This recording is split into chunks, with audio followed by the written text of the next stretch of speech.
আশা করি সবাই ভালো আছেন। আজকে আপনাদের দেখাবো আমাদের প্রিয় কবুতরগুলোকে। আলহামদুলিল্লাহ আমাদের কবুতরগুলো অনেক সুন্দর। মাশাআল্লাহ এদের সৌন্দর্য এবং শান্ত স্বভাব সত্যিই মন ছুঁয়ে যায়। দয়া করে সবাই দোয়া করবেন।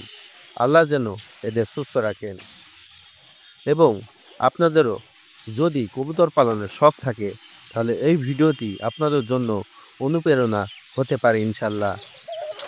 ভিডিও ভালো লাগলে অবশ্যই লাইক দিন, কমেন্টে জানাবেন আপনাদের কবুতরের গল্প এবং আমাদের চ্যানেলটি সাবস্ক্রাইব করতে ভুলবেন না। সবার জন্য রইল শুভকামনা ও দোয়া।